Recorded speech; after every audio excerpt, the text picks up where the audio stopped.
ተይው ችግር የለውም በቃ ተይው ችግር የለውም።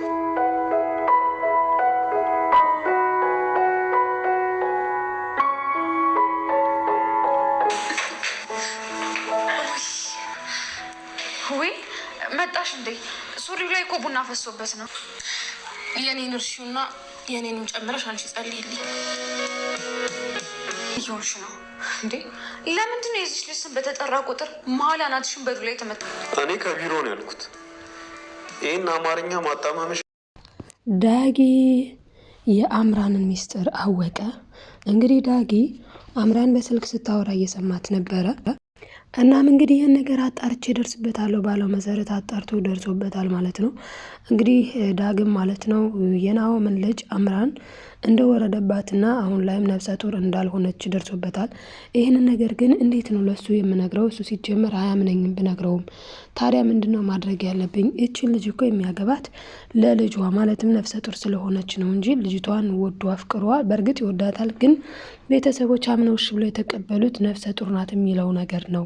ታዲያ አሁን ላይ ምን ብዬ ልንገረው? አሁን ብነግረው ሲጀመር ኑሐሚንን ይወስድብኛል። ኑሐሚን ጋር ደግሞ ያላቸው ቀረቤታ ልክ አይመስልም ብሏል።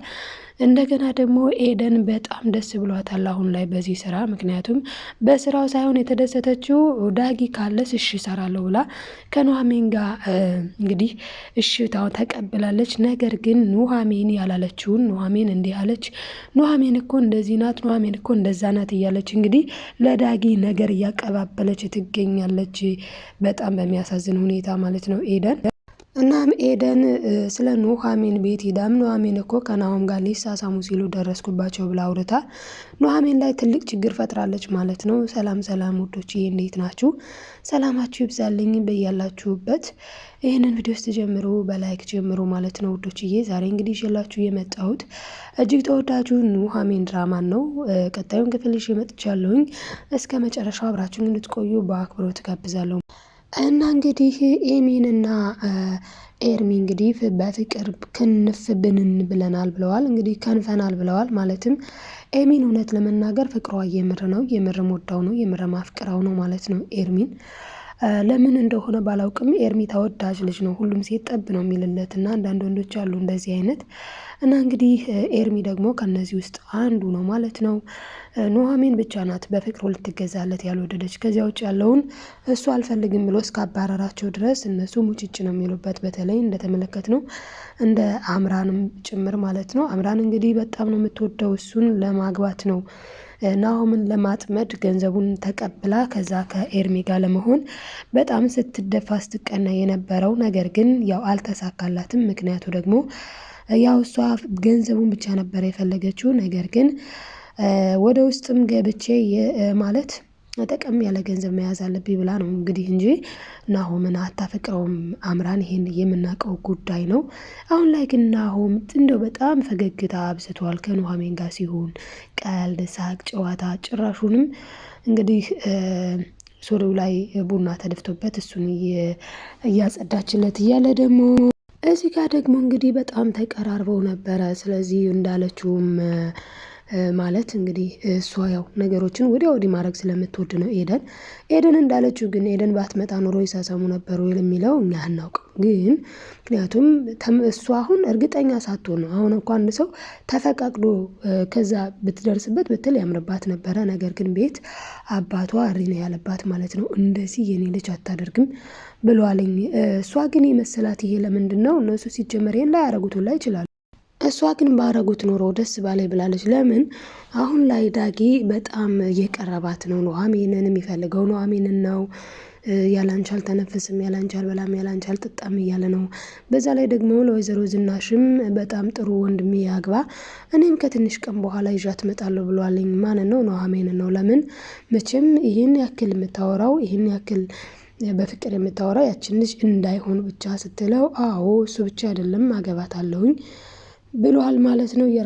የራቱ ግብዣ ግን እኔም አንድ ቀን ይዣት እመጣለሁ። ለነገሩ ውይ ማየ ለካ ሽማግሌ ይቀድማል እያለ ሲዘባበትባት ነበረ። እንግዲህ ለዚህ ሁሉ የበቃችው ወይዘሮ ዝናሽ የራሷ ጥፋት ነው፣ ልጇ ነው። ስለዚህ ደግሞ ያው በእርግጥ አቶ ላይኩን በጣም ትልቅ ችግር ይፈጥራል። ምክንያቱ ደግሞ በላዩ ላይ ነው። አስባችሁታል? በጣም ከባድ ነው። ከዛ አንጻር በተናገረችውና በተወረደችው እንዳንል ከባድ ነው። ደስ የሚለው አቶ ሲምባ መሄዱ ደግሞ ከዚህ መሄዱ በጣም አሪፍ ነው። ምክንያቱም አቶ ሲምባ እንግዲህ ለዳጊ ምን ሲለው ነበረ፣ ዳጊዬ ግን የእናትህና የአንተ ክላስ ቅርብና ቅርብ ነው አይደል እያለ በእርግጥ እያሾፍኩ ነው ቢልም እንደዛ አይነት ስሜት እየተሰማው ነበር። ይሄ ብቻ አይደለም፣ ዝኑዬ የኔ ቆንጆ የኔ ፍቅር ነይ ቀረብ እያለ ሁላ መጥፎ ነገር እያለ ነበረ። ማለት ይሄ መጥፎ ነው ባይዘወይ በትዳር ላይ ከባድ ነው፣ ነውርም ነው። እና እሷን በጣም ጨንቋት ነበረ። ዳጊ ግን አይ በቃ ምንም ቢሆን እኮ ምንም እንኳን እሷ ጥሩ ሰው ባትሆንም ምንም እንኳን እሷ ክፋቷ ቢበረታም ምንም ቢሆን ግን እናቴ ናት። ስለዚህ እናቴ ስለሆነች እኔ ላክብራትኝ በቃ ልተዋት ብሎ እንግዲህ አባቱን አውጥቶ ከቤት ቤት ተከራይቶለታልኝ። ይሄ ደስ የሚል ነገር ነው። ነገር ግን አሁን ላይ ዳጊ ማለት በቃ ለምን እንደሆነ ባይታወቅም ልክ ዳጊን ሳየው የሆነ ነገር በጀርባ የተሸከምኩ ነው የሚመስለኝ ይላል ናሆም። እንግዲህ ወንድሙ ነው፣ ምን አድርጎት ነው በዚህ ልክ እንደዚህ የሚለው ስንል እንግዲህ በነገራችን ላይ ናሆም ኑሐሚንን መውደድ ይወዳታል። ግን ቀድሞ ደግሞ ማን ጋር ጀምረዋል ማለት ነው? ከአምራን ጋር። በዛ ላይ ደግሞ አምራን የልጅ እናት ሆንኩ አለችው እንጂ የሆነ ጊዜ እኮ ሊተዋት ሁላ አስቦ ነበረ። በተለይ ደግሞ ተጣልተው እያለ ማለት ነው። እና ያኔ ነፍሰ ጡር ነኝ ብላ ተመለሰች ማለት ነው እንጂ ባይሆን ኖሮ ኑሃን ነበረ የሚያፈቅረው። በነገራችን ላይ እነሱ ዞሮ አንድ ላይ መሆናቸው አይቀርም፣ ኑሐሚንና ናሆም ማለት ነው። ዳጊ እዚህ ጋር አሁን ትልቅ ችግር ይፈጥራል፣ ትልቅ ማለት ነው። ኑሐሚንን የነካ ልክ እንደ ኤርሚ አሁን ኑሐሚንን የነካ እያለ ሲቀውጥ ነበረ። አሁን ግን ተደላድሏል። ማለትም እንግዲህ የገንዘብ ምንጭ አንዲት ወፍ ታስፈልጋለች እንዳለው ወፏንም አግኝቷል። ወፏም እንግዲህ እና እንግዲህ ወይዘሮ ዝናሽም ከአቶ ለይኩን ጋር ሰጣ ገባ ውስጥ ገብታ ነበር በራቱ ግብዣ ላይ። እንግዲህ የራቱ ግብዣ ጥሩም ነውም ጥሩም አይደለምም መካከል ነው እያለ ይመስላል ናሆም ስንመለከተው። አምራን ግን በጣም ደስ ብሏታል። በዛ ላይ ደግሞ አባትህ በጣም ደስ ይላሉ፣ ምንም እንኳን ቢናገሩም በሆዳቸው ግን ቂም የሚባል ነገር የለባቸውም እያለች እንግዲህ አቶ ለይኩንን ከፍ ከፍ ስታደርግ ነበረ አምራን። እውነት ለመናገር አዎ አቶ ለይኩን ክፋት የለባትም እውነት ለመናገር ማለት ነው። ነገር ግን ለእኛ ማለት ልክ አልሰራችም፣ በአንተ ላይ ነው የሄደችው፣ ስለዚህ ደግሞ ይኸው መረጃ ብሎ በዛ ምክንያት ጠልተዋት ነበረ። አሁን ላይ ግን አቶ ለይኩን ይኸውልሽ ዝኑ ልጃችን ከወደዳት እኛ እንዴት ነው መጥላት የምንችለው? ደግሞ ባንወዳትም እንኳን በቃ እሱ አፍቅሯታል፣ ወዷታል። የህይወቱ አጋር እኮ እሱ ነው። ስለዚህ እኛ ደግሞ ከሱ አንበልጥም። እሱ ፈልጋታለሁ ካለ እኛ ምንም ማድረግ አንችልም። ስለዚህ በቃ ተያትሁን ብሎ እንግዲህ ያው ራቱ ተዘጋጅቶ ራቱ ተጋብዘዋል። ኑሐሚን ግን በዚህ ራት ላይ በጣም ነው የተናደደች የምትመስለው ዳጊ ሲነግራት እና ለአምራን ትመጣለች። በዛ ምክንያት ነው ራቱ ሲላ ጊዜ በጣም ነበረ የተናደደችው። እና እንግዲህ ራሷን በራሷ ምን ትላለች፣ ዲቆ ይዝች ልጅ ስም ሲጠራ ለምንድን ነው የመበሳጨው እያለች ነው። መልሱ ግን ናሆምን ስለምትወደው ነው ማለት ነው። በሌላ በኩል እንግዲህ ዳጊ በጣም የተጨነቅሽ ትመስያለች ሲላት ጊዜ አዎ አባዬ ከ4 ቀን በኋላ ወደ ጀርመን ይሄዳል ሕክምና፣ ስለዚህ በጣም ጨንቆኛል ለዛ ነው ትለዋለች። እና የአባትን ነገርን ያውቀዋለሁ፣ አባቴ እናትም አባትም ሆኖ ነው ያሳደገኝ እያለ እንግዲህ ስለ አባቱ ይናገራል። እሷም ያው እንግዲህ ለአባቷ ያላት ፍቅር ልዩ ነው፣ ሁላችንም እንደምናውቀው ማለት ነው። ምክንያቱም ሁሉ ነገሯ አባቷ ስለሆነ ማለት ነው። እና ታዲያ እንግዲህ በዚህ ጊዜ ውስጥ ቆይ ግን ያንተን ነገር እንዴት ነው በዚህ ሁኔታ እንዴት ነው የምትቀጥለው ስትለው ጊዜ ያው እንግዲህ ስለ እናቴ እንደሆነ ሁሉንም ነገር ሚስጥሩን ጠንቅቀሽ እንደምታውቂ አውቃለሁ፣ እሱ ብቻ አይደለም ሚስጥር ጠባቂ ነሽ በጣም ሲላት ጊዜ እንግዲህ እሷ አይ ሚስጥር ጠባቂ አይደለሁም፣ ሚስጥር ጠባቂማ በሆን ኑሮ አንተ አታውቅም ነበረ፣ ስለዚህ አባክኛለሁ ማለት ነው ትለዋለች። አይ እሱም ብቻ ሳይሆን እንደምታስፈራሪያ ጭምር አውቃለሁ ብሏታል ማለት ነው። እሷም ታዲያ እና ተሳስተሻል እያልከኝ ነው ስትለው አይ አይደለም ጥሩ አድርገሻል፣ እንደኔ እናት አይነት ላሉ ከፋተኞች ተንኮለኞች ይሄ ጥሩ አማራጭ ነው ብሏል። በነገራችን ላይ ይሄን ነገር እሱም ራሱ እኮ ያስፈራራታል በዚህ ጉዳይ ላይ እኔ እንዳልናገር ሚስጥሩን ስነ ስርዓት ይኖርሽ፣ በራስሽ ጊዜ ወንድሜና እህቴ ጋር አስተዋውቂኝ፣ እህቴ እንኳን የምትጠላኝ አይመስለኝም፣ ወንድሜ ግን ብዙም ብቻ ሳይሆን ሲጀመር አይወደኝም፣ ይጠላኛል።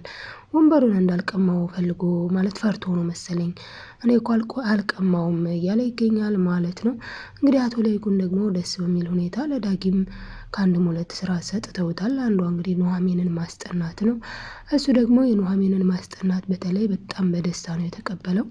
ምክንያቱ ደግሞ ኑሐሚንን በጣም ስለሚወዳት ምን አለበት ከዜሮ ጀምሬ ባስተምርሽ ሁላ ረጅም ጊዜ አንቺ ጋር እንዳሳልፍም ሲላት ነበረ ከዚህ በፊት። እሷም ታዲያ አንድ ቢሮ አይደለን እንዴ በየጊዜው ታየኛለህ እኮ ግን አልገባኝም፣ አንተ ልጅ ምን እያሰብክ ነው እያለችው ነበረ። እንግዲህ አሁንም ይልቅስ አንድ ነገር ልንገርሽ ሲላት ጊዜ እራት ልትለኝ ከሆነ እኔ አልፈልግም ስትለው ነው እንግዲህ ስለነ ናሆምና አምራን እራት የነገራት ማለት ነው። እንግዲህ የአምራን ያው እንግዲህ አቶ ለይኩንም እንደተናገረው የዛሬው እራት ያው ከብዙ ነገሮች በኋላ ቢሆንም አንቺን ምራታችን ለመቀበል ነው ብሎ እንግዲህ አምራንን አስደስቷታል። አምራንን በዚህ ጉዳይ ላይ በጣም ነው ደስ ያላት።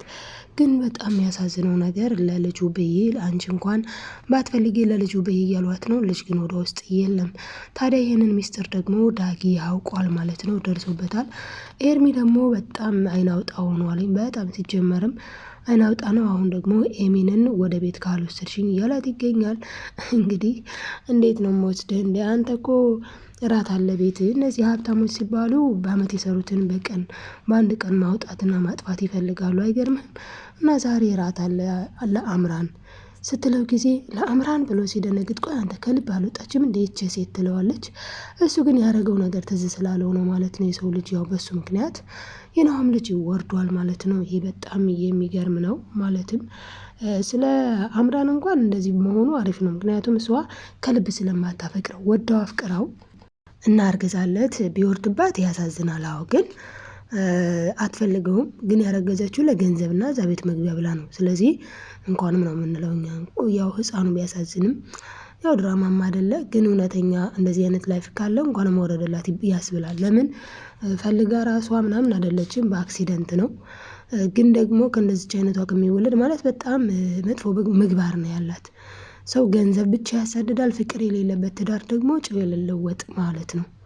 እንግዲህ ጨው የሌለው ወጥ ሊጣፍጥ አይችልም። ስለዚህ እሷ ደግሞ እሱ ቢያፈቅራትም እሷ ግን ገንዘብን አፍቅራ እንጂ እሱን አፍቅራ ስላልሆነ የትዳርም ሳይሆን የሚባለው ሲጀመር ደስ የሚል አይደለም። እና እንግዲህ ይህንን ይመስል ነበረ። አሁን ኑሐሚንና ናሆም አንድ የሚሆንበት ጊዜ የተቃረበ ይመስላል። እናንተ ምን ትላላችሁ ውዶችዬ ማለት ነው? አብራችሁ ስለቆያችሁ ከልብ አመሰግናለሁ። ላይክ ሰብስክራይብ ያደርጋችሁ ቤተሰብ ያልሆናችሁ ቤተሰብ ሁኑ። ቀጣዩን ክፍል በቀጣይ ይዤላችሁ እስክመጣ ድረስ በያላችሁበት ሰላማችሁ ይብዛልኝ ተወዳጆች። ባይ ባይ ውዶችዬ።